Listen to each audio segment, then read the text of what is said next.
Mhm.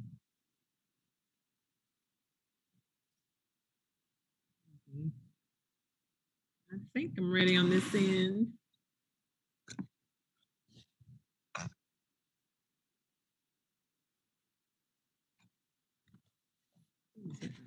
That to show.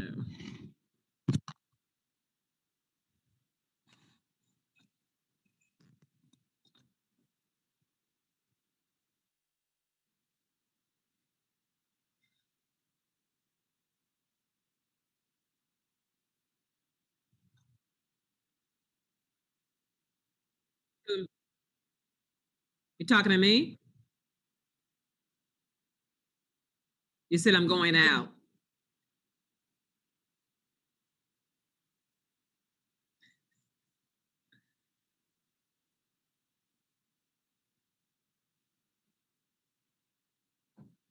For 2 minutes?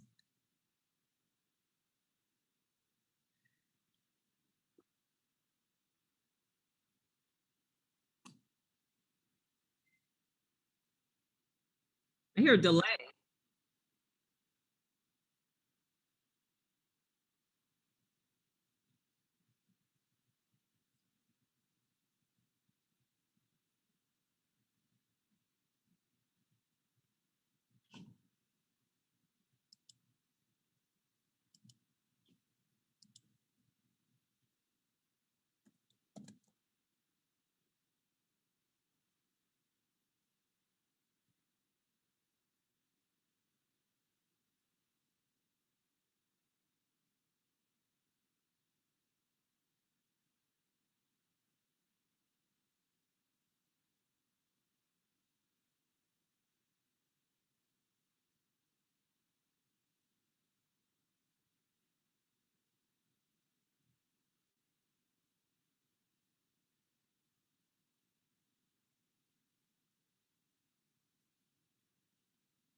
Well, thank you, Mr. Walker, for that introduction. This must be a new start to a new year.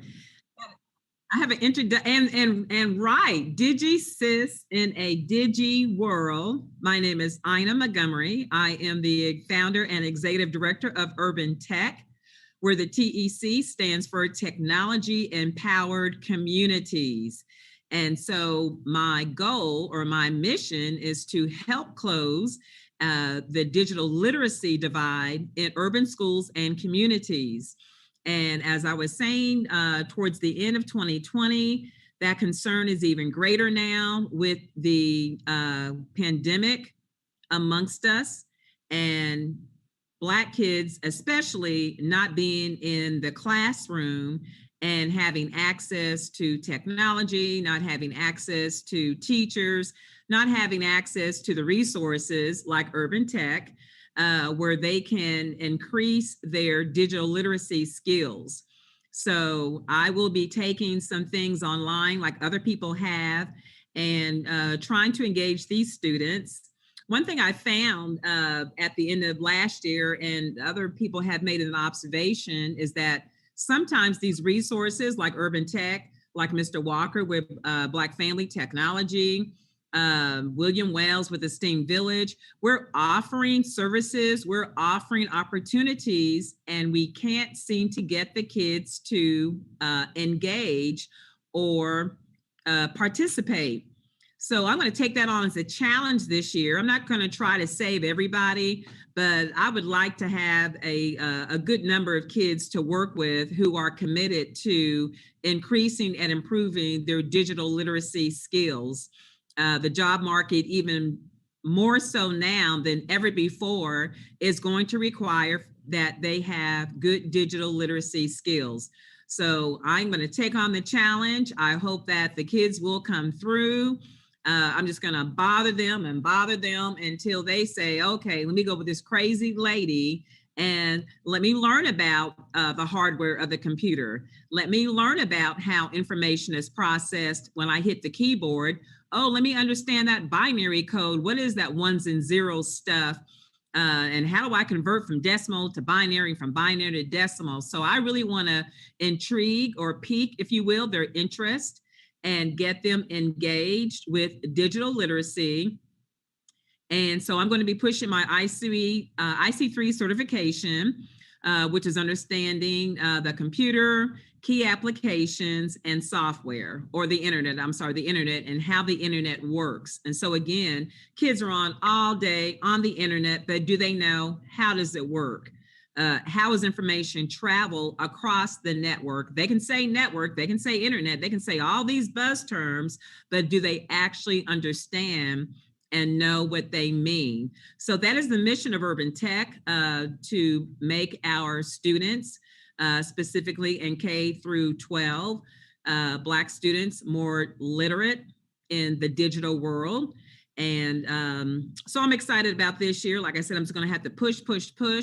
A lot of opportunity out there. There's definitely a lot of need. And so Urban Tech is getting ready for that challenge. Along those lines, if you remember, I believe I mentioned the conference that I hosted. That was on Friday, December 11. And Mr. Walker here was a participant with that. And he did a session on intro to robotics. And that's correct, Mr. Walker, right? And with that, I'm not sure how many students were able to attend his session. We unfortunately had a snag. Cisco, who hosted the event on their WebEx platform, unfortunately sent out some wrong links. And so I had been pushing these links since like 5-6 weeks. Here's your link, here's your virtual room, here's students, here's the session you signed up for, only to find out the morning of the event that those links were not good. So I caught as many students as I could. I caught as many presenters, teachers, because there were, 90 students and I believe 12 teachers signed up to attend the event.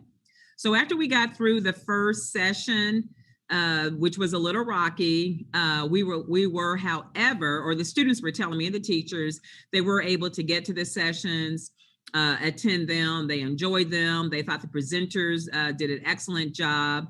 And so that was targeted to grades 9 through 12. And say, for example, we had, like I said, Mr. Walker, Intro to Robotics. I had Dr. Rollins from University of Central Missouri doing Introduction to Raspberry Pi. And I even had a teacher from Lee Summit who teaches Raspberry Pi. And she was like, oh my gosh, Dr. Rollins did such a great job. That was such a great session. He made the kids think. So yes, it was online. Yes, it was virtual, but the presenters were very engaging. Then we moved, then I had Ron Green doing green screen stuff with the Doink app. I know I'm missing some people. Cisco did 2 sessions on cybersecurity, I think was one. The other one was on phishing. And so the sessions that were offered, like I said, once we got past that first session, the students said things were much smoother. And then the afternoon was committed to colleges, and 6 different colleges who talked about their STEM program, their engineering, their science, their technology. Students had an opportunity to visit their virtual college booth, get more information. Northwest Missouri State, UMKC, University of Central Missouri, Wichita State, K-State, and Missouri S&T.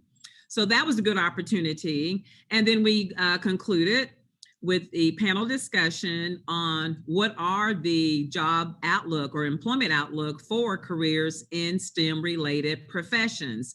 And had an opportunity to have Anita Davis of MARC, Ryan Weber of KC Tech Council, I want to say Hurston, I can't remember his name, but he was with Worldwide Technology out of St. Louis. And so they had 3 different perspectives on the job outlook, which was really a good conversation, a good discussion. So that is under the belt. That is in the history books, getting lessons learned from that.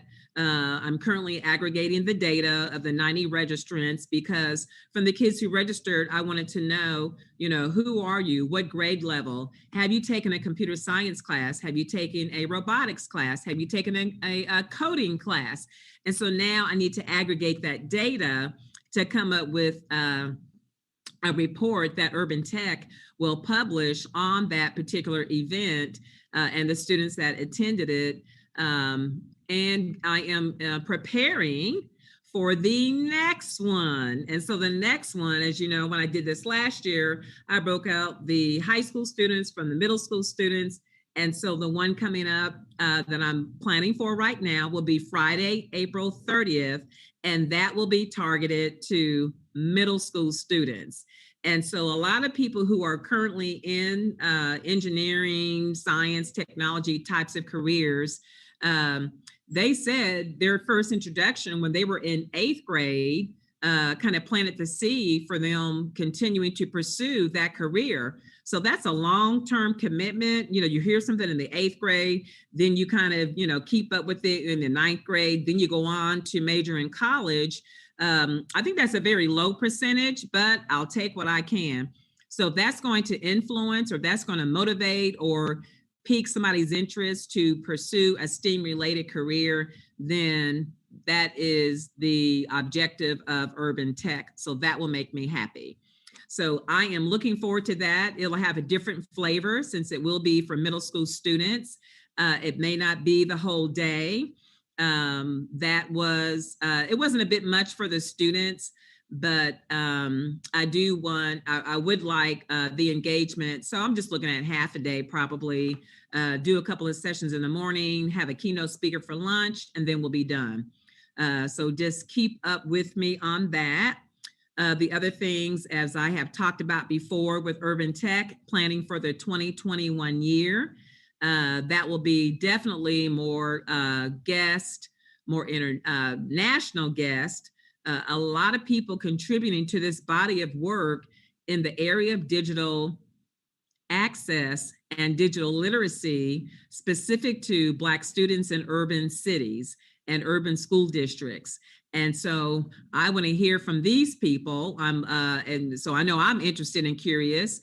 And so I look forward to bringing that information and introducing you to those people as well, getting them here on the show. I already got like 2 or 3 people lined up. So I'm ready to kick off this year. I'm ready to be your source for all things in education technology in the K through 12 space, again, specific to Black students. And so I'm not going to be long here. That is, I just want to make sure that I was consistent. This is the first Thursday, I believe, since I've been back here at work of the new year. And so we will consistently meet on Thursdays, 5:00 p.m. Central Time, through this platform that Mr. Walker has established for people like me to have an opportunity to have a voice and to have an outlet and to share information.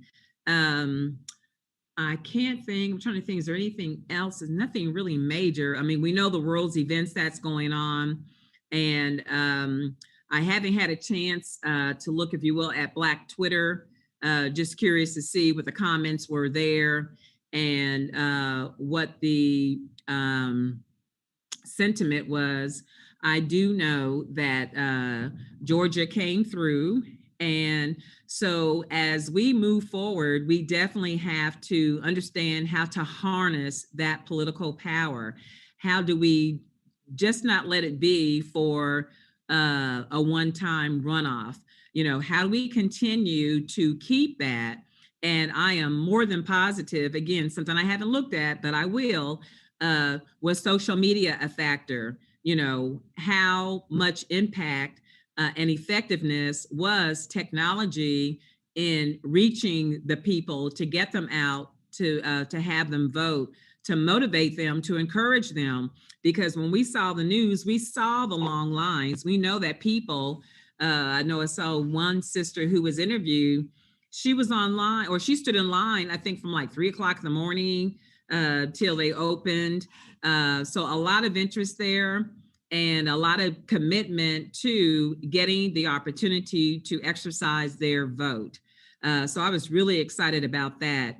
And so again, how do we harness, how do we maintain that power, that control, and how do we nationally come together to come up with a Black agenda. And so it's been talked about. People will say, oh, we have one. Congressional Black Caucus will say they have one. That's a whole nother story. But I think coming from grassroots people in each of these cities across the United States, there's got to be a cohesive, organized game plan for us to say, hello, President Biden, it was the Black vote that made the difference for your win. It was the Black vote that helped push you over the top.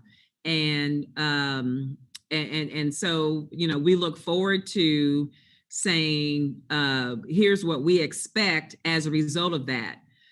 Other groups have done it.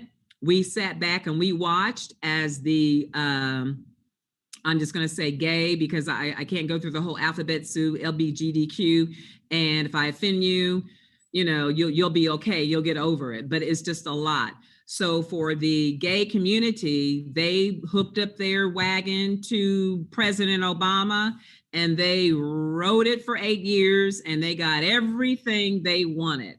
And so I'm just saying, it can be done for the Black community. However, we've got to be together, and we've got to have lobbyists. You know, that's the other big thing. We have to have in our state capitals and on the federal level people who are paid to advocate for our needs and our desires. And so I know it's a lot, but at some point we have to start that journey. So I'm hoping that Georgia kicked that off, and I hope that momentum continues as we move forward, because we don't want to be at the end of this year or beginning of next year saying, well, we got him in office, but what did we get? And so I think the onus would be on us. And speaking of onus, you know how I feel about our babies and technology and this digital divide getting wider. The onus is on us. We are the ones who are going to solve our problems. And so Urban Tech is doing what it needs to do to position itself to really, really get out there this year. I believe that online learning will continue in some capacity through fall 2021. I know the vaccine is out. I know that it's going to take a while to see the impact, the ripple effect, if you will, of the vaccine and the impact that it's actually having on different communities. The concern is some Blacks are deciding not to take the vaccine. I'm one of those people. I'm not taking it, one, because I'm diabetic. And some people say, oh, you should be taking it because you're diabetic. No, I took the flu shot 20 years ago and it did nothing but make me sick. I'm also a big health person. So I believe my immune system to be extremely high.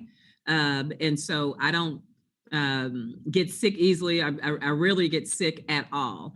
And so I feel pretty comfortable in making the decision not to take the vaccine. I think each person needs to do what's best for them.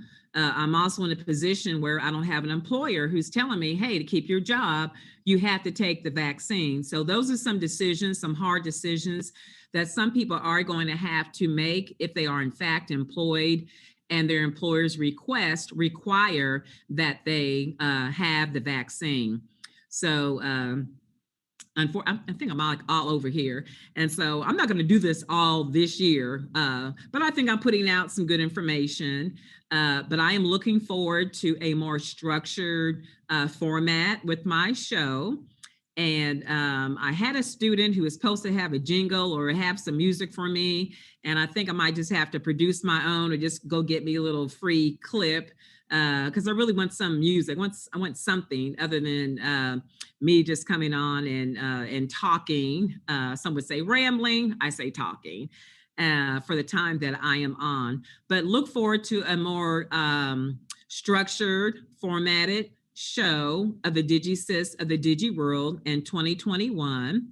Look forward to some national guests who will be coming on. who will be addressing the concerns with the digital literacy divide, and not just concerns. Let's also look at some solutions. There's a lot of different concerns, a lot of different issues, but hopefully there will be some things that you, the listeners, can actually do in your space, in your community, as a part of your network. And I will be announcing in February some online classes, some online webinars.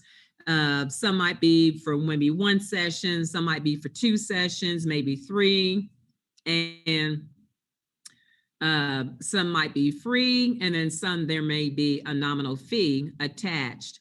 So a lot of good content, definitely for adults and for kids, and just trying to identify ways to continue digital literacy during this time, with people being so fatigued with being online. How do I get them on? How do I keep them engaged? How do I keep them entertained, if you will? So that they're just not, listening to a talking head or doing something that they feel is boring. So that is all I have. I'm not going to hold you. I am looking forward to next Thursday. My slot again with KUAW is on Thursdays at 5 o'clock Central Standard Time. And I am Ina P. Montgomery of Urban Tech. And I am a Digi Sis in a Digi world, signing off, and I will see you guys next week.